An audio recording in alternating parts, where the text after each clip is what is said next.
Good morning সবাইকে। সবাই কেমন আছো? 4:30টার সময় উঠলাম, এখন 5টা বাজে। এই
আজ কি গরম বন্ধুরা, মারাত্মক গরম।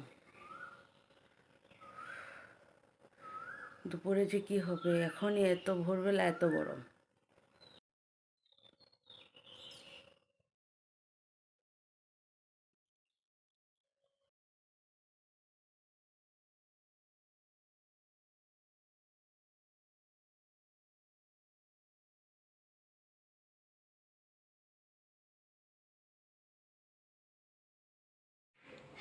ফাইভ,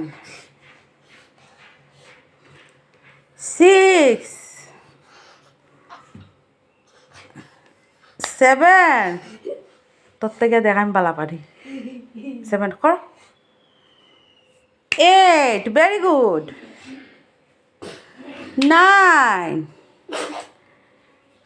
10, হাত মিলাই লিখব। দাও। 11।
এই যে বন্ধুরা, এটা আমি আমার ছেলের টিফিনটা বানাচ্ছি।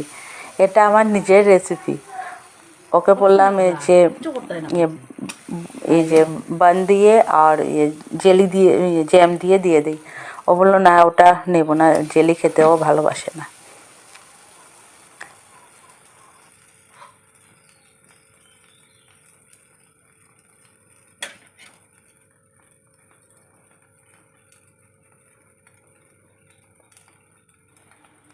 তারপর ওইটা কি করলাম আমি, ওই যে বানটাকে একটা পকেটের মতো করে নিলাম চাকু দিয়ে, আর ওটার মধ্যে পুরটা ভরে দিলাম, তারপর সস দিয়ে।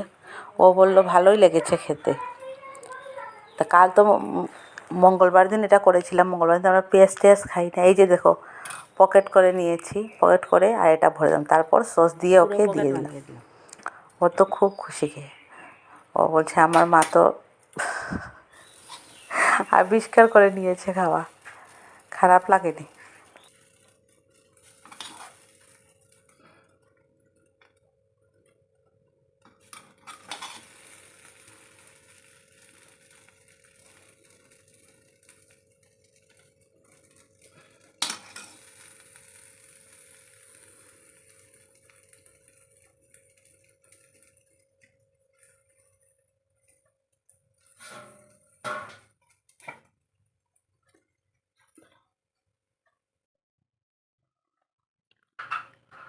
এই যে স্মাইলি বানিয়ে দিলাম, ওকে দুটো দেব, আর একটা ঘরের কেউ খাবে। এটা আমার রেসিপি।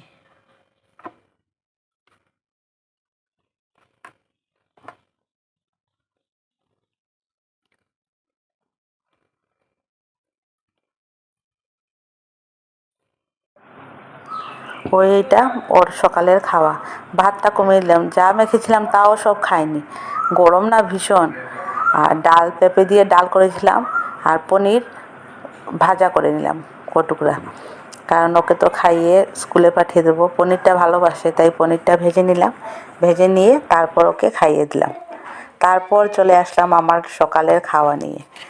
এটাই যে স্মুদিটা বানিয়ে নিলাম, তারপর এটার মধ্যে কী করলাম দেখো, তোমরা দেখতে থাকো আমি কী কী করেছি। তারপর অ্যাপেল কাটবো, অ্যাপেল কেটে অ্যাপেল দিয়ে দেবো, হাফ অ্যাপেল কেটে দিলাম। আর ওই যে ডালিমটা ছিল, এটা ফ্রিজে থেকে এত শক্ত হয়ে যে এটা চাকু দিয়ে কোনো রকমেই পারছি না কাটতে। তারপর অনেক কষ্টে এটাকে হাফ করলাম, করে তারপর দানাগুলো ছড়িয়ে দিলাম। খেতে ভালোই লেগেছিল, ওইটাই খেয়ে নিলাম।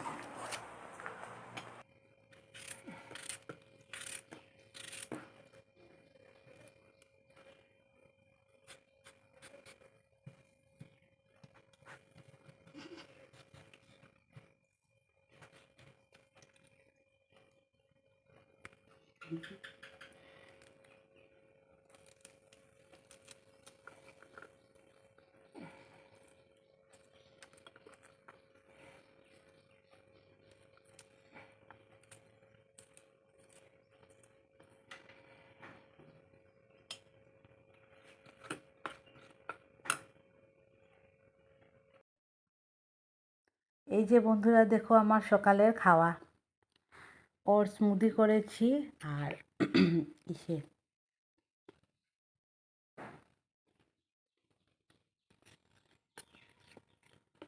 ওর স্মুদি করেছি, আর অ্যাপেল আর ডালিম দিয়ে দিলাম। খেতে খুব ভালো লাগে। গুড মর্নিং সবাই, কেমন আছো? এই ছেলেকে স্কুলে পাঠিয়ে এখন অল্প খাওয়া নিয়ে বসলাম। ডাল করেছি পেঁপে দিয়ে, আজ মঙ্গলবার আমাদের নিরামিষ। ডাল করলাম পেঁপে দিয়ে, ছেলেকে পনির ভাজা করে দিলাম, আর ও টিফিন দিলাম, আর আটা মেখে রাখলাম, রুটি হবে। আর আমার ওর স্মুদিটা বানিয়ে নিলাম। এই যে দেখো, এতে দিয়েছি দই আছে, ওটস আছে, আর অ্যাপেল আর ডালিম দিয়ে অ্যাপেলটা কেটে দিলাম। খেতে খারাপ লাগবে না, ভালো লাগবে। এখন খেয়ে নিই, তারপর কাজে লাগবো আর কি। আর তোমরা সবাই কেমন আছো? কাল খুব গরম ছিল, আজও সকাল থেকে খুব গরম। সকাল 5টা বাজে, আমি 4:40 উঠেছি, কিন্তু এত গরম কি বলবো, এত সকালবেলায় এত গরম। এক্সারসাইজ করেছি, ঘেমে একদম অবস্থা খারাপ। তারপর ছেলেকেও বললাম একটু কর। আমরা কি জানো, আমি তো মোটা, তার জন্য আমার ছেলের এই যে ফেটিনেসটা ওর মধ্যেও আছে। হয়ে বড় হলে তো ছেলেরা কি আর এখন আজকালকার যুগের কেউ মোটা থাকেন, নিশ্চয় করবে, আর করাটাও উচিত জিমিটো, কিন্তু এত ছোটো ওকে তো এখন দেওয়া যাবে না। তাই ঘরেই অল্প অল্প করাচ্ছি। আর এমনিতেও ফিটই আছে, মানে ওই যে চর্বির মধ্যে থাকলে যা হয় আর কি, ওর জন্মই চর্বির মধ্যে, এটার জন্যই আমাকে ভুগতে হয়েছে। আমার একবার হলো, একটা অপারেশন হলো, যে অপারেশনটা আমাদের এখানে আসামেই হতে পারতো, শিলচরেই, কিন্তু ডাক্তার বলল যে আমার ছেলে জন্মর পর ডেলিভারি তো সুন্দর হয়ে গেল, তারপর ডাক্তার বলল যে না, করতে হবে, তোমার এত ওয়েট নিয়ে এখানে তো শিলচর করা সম্ভব না, বরাক ভ্যালিতে থাকি আমরা আসামে, শিলচর করা সম্ভব না, ওই বাইরে যেতে হবে। তারপর চেন্নাই রামাচন্দ্রাতে গেলাম, গিয়ে তারপর হার্নিয়া অপারেশন, তখন আমার ওয়েট ছিল 113 কেজি।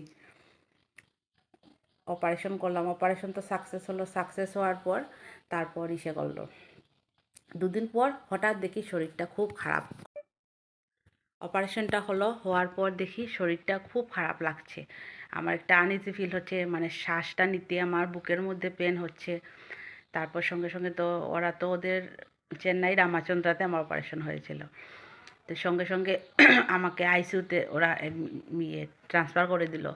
তারপর মা বাবা তো আমাকে দেখলে স্বাভাবিক, আমার ছোট একটা বাচ্চা আছে, তো আমি যা পারি টুটাফুটা ইংলিশে ডক্টরকে বললাম যে স্যার আমি বাঁচতে চাই, আমার ছেলেটা তখন খুবই ছোট, আমার ছোট একটা বাচ্চা আছে স্যার, আমি মরতে চাই না, আমাকে বাঁচতে হবে, আমি বাঁচতে চাই, আমাকে প্লিজ বাঁচিয়ে দিন, এটাই বলছি। কারণ আমার হার্টের, তারপর ডাক্তার ওরা তো টেস্ট করলো, আর বাবাকে বললো যে, আমার মা বাবাও গেছিলো, আমার হাজব্যান্ড, আমার বাচ্চা, আমি, তো ডক্টর বললো যে একটা অনেক দামি টেস্ট আছে, ওই টেস্টটা করাতে হবে।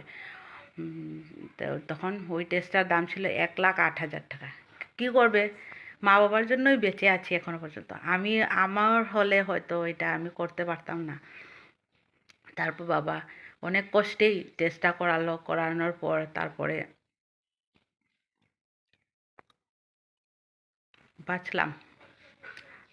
আর তখন ডক্টর বলেছিল যে এইসব যে তোমার প্রবলেম হয়েছিল ওইটা আমার ফ্যাটের জন্য, যে তোমার পা থেকে ব্লাড গিয়ে ওই আমার হার্টের এখানে ক্লট হয়ে যেত, তখন আমি হার্ট ফিল করতে পারতাম। তখন ডক্টর বললো দেখো তোমার এই সব কিছু প্রবলেমই হচ্ছে তোমার যে এই হেভি ওয়েটের জন্য, তখন বললো নেক্সটে যখন আসবে তখন তোমাকে একদম ফিট অ্যান্ড ফাইন দেখতে। ওটা থেকে ভাবলাম এত কষ্ট এই ফ্যাট থেকে, তাও তো আমার নর্মালি আমার কোনো ঠাকুর দিলে কোনো এত বেশি রোগ নেই, এই আমার ছেলের সময়ও আমার একটু কনসিভ হতে লেট হয়েছিল আমার ওয়েটের জন্য। আচ্ছা, তারপর ঠাকুরের কৃপা হয়ে গেছে, তারপর ডেলিভারির সময় তো কোনো প্রবলেম হয় নাই। তারপর তো ওই কয় বছর পর ওই ও থেকেই হার্নিয়াটা হয়ে গেছিলো, অপারেশন একটা ছিল যেহেতু, অপারেশন থেকে হার্নিয়াটা হয়ে গেল। হার্নিয়া হওয়ার পর তারপর ওই মা বাবার জন্যই রামাচন্দ্রতে গিয়ে অনেক টাকা খরচ করে বেঁচে আসলাম। তারপর থেকে ভাবলাম না, জীবনে অনেক খেয়েছি, এই যে ভাজা ভোড়া এগুলো খাওয়াটা একদমই ঠিক না। তারপর নিজেই হাঁটাহাঁটি শুরু করলে কিছু কমালাম, তারপর অনেক ফাইট করছি, এখনও করছি, এবং আমি এটা করতে চাই। আমি সারা জীবন মানে ফিট থাকার জন্য খাওয়া দাওয়া একটু কম, কারণ খেয়েছি তো অনেক, খেয়ে কী লাভ হলো, বা এখনও খাই, এখনও আমার ওয়েট তো আমি এত একদম স্লিম ট্রিম তো না বলবো না, কিন্তু আগের থেকে অনেক ফিট হয়েছি। তাই আমার ছেলেকে তো আমি মানে এখন তো ফেটই আছে, কিন্তু ওকে মানে মোটা হতে দেওয়া যাবে না, ফিট থাকতেই হবে। কারণ আমি দেখলাম পয়সা থেকেও প্রচুর পয়সার দরকার, আমার মাও খুব রোগে ভোগে, কিন্তু পয়সা দিয়েও শরীরে শান্তি আনা যায় না। আর হবে না যে রোগ, আমার সুগার নেই, হতেও পারে, কারণ আমরা যে সবজি খাচ্ছি সবই তো সারের জিনিস, তো ওইগুলো যে খাওয়াটা রোগ হয়, তাও একটু ডিলে করা আর কি, চেষ্টা করা যাতে রোগটা না হয়, একটু ডিলে করা, তার জন্য। আচ্ছা, অনেক জ্ঞান দিয়ে দিলাম, এখন আমি আমার খাওয়াটা খাই। এটা খেতে ভালো লাগে, এটা কীরকম লাগে জানো, ওই যে নারায়ণ পূজার সিন্নি প্রসাদ থাকে যে, ওই রকম লাগে খেতে, তো আমার ভালোই লাগে, যদিও আমার মায়েরগুলো দেখেই মানে বমি পায় ওর, তাও কেউই ভালো, আমার ছেলেও ভালোবাসে না, তাও। আচ্ছা, পরে আবার কথা হবে, এখন আপাতত রাখি।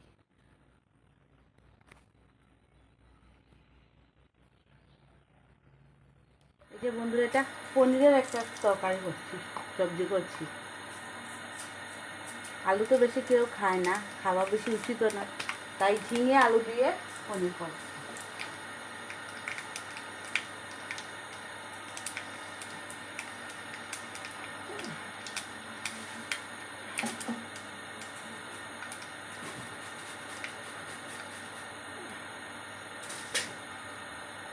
এই যে একটু আদা,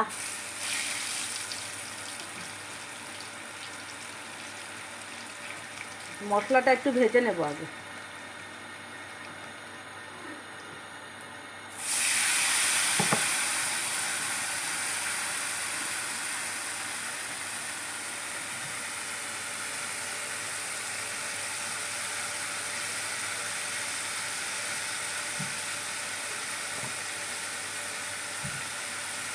অল্প একটু লঙ্কা দিচ্ছি।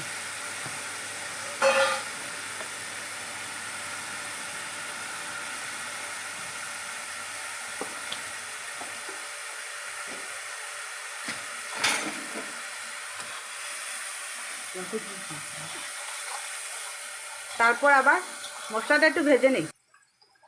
এই যে এখন ঝিঙে আর আলুগুলো দিয়ে দিচ্ছি। খেতে কিন্তু খারাপ লাগে না। মোবাইলে তো ইউটিউবে সবাই দেখায় বেশি তেল মশলা দিয়ে কষিয়ে টষিয়ে, আমি একটু হালকা পাতলা দেখাচ্ছি। এখন এগুলা একটু নেড়ে চেড়ে ঢেকে দেবো।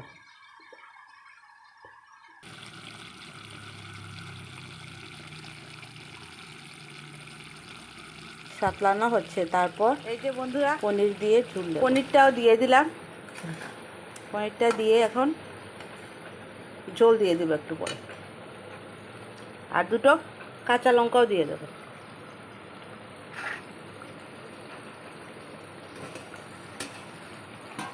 আর এই যে এটা হচ্ছে ঢেকি শাক, আমাদের এখানে বলে পালই। এই যে এটা হলো তরকারি কালার। আর পরে এরপর অল্প একটু গরম মশলা দিয়ে দিলাম।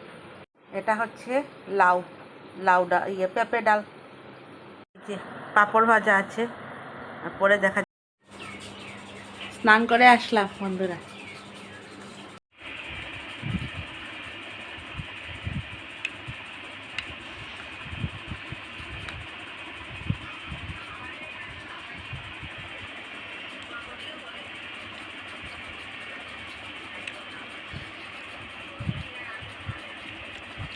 এটা আমাদের একটা ছোট্ট ফার্মেসি।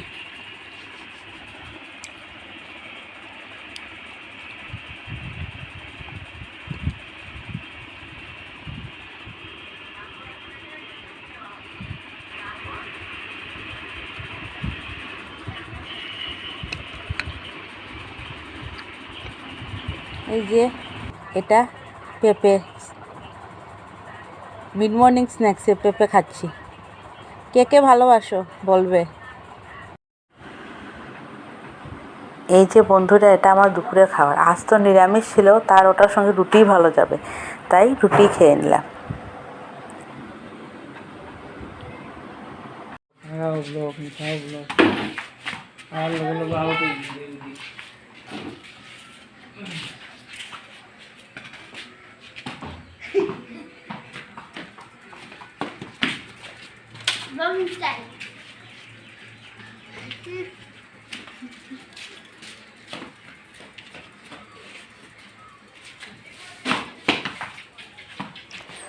এই যে ওরা বল খেলছে, ওরা খেলা থেকে বলটা বেশি পড়ে যায়, কখনো ছাদের উপরে, কখনো আমাদের ঘরের উল্টো দিকে জঙ্গল আছে ওইখানে পড়ে যায়। তারপর ওই যে ছাদের উপর কি করতে থাকে, এই সব কাণ্ড ওরা করতে থাকে। তারপর ফুলদানি ছিল আমাদের, দুটো ফুলদানি ফাটিয়ে দিয়েছে এই যে বল দিয়ে। আমার বাবা বলছে আমার ঘর বাড়ি সব ভেঙে দেয়। তারপর একদিন লাইটের বাল্ব ফাটিয়ে দিয়েছে। শর্ট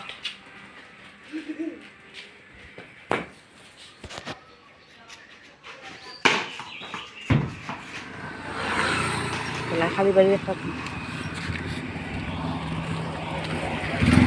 তারপর দেখো বন্ধুরা, আমি একটু বিকালে হাঁটতে বেরোলাম। ওই আমার একটা ভাইজি আমাদের পাশের বাসারই, ওর সাথে ঋতুর সাথে বেরোলাম।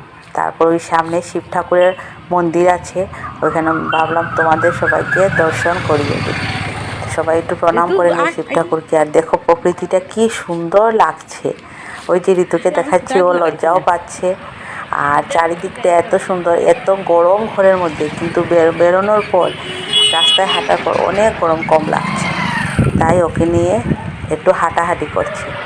বিকেলের হাঁটাটা ভাবলাম বাড়িতে হাঁটলে এত বাতাস টাতাস লাগে না, আরও গরম লাগে বেশি। আর তারপর তো ওরা খেলছে, খেললে তো কোথায় বল মাথায় মারবে কি কোথায় মারবে, তাই আমরা চলে গেলাম রাস্তায় ঘুরতে। চলো তোমরাও আমাদের সঙ্গে যেতে থাকো, দেখতে থাকো। এই যে প্রকৃতির দৃশ্য দেখো বন্ধুরা, কত সুন্দর লাগছে, খুবই সুন্দর লাগছে। আর এত গরমও লাগছে না বাইরে বেরোনোর পর। আর ঘরে থাকলে তো এত গরম লাগে। আর এই যে সবুজ ক্ষেত, চোখ দুটো পুরো জুড়িয়ে যাচ্ছে। দুদিকেই দেখো সবুজ ক্ষেত, আকাশের রং, এত ভালো লাগছে।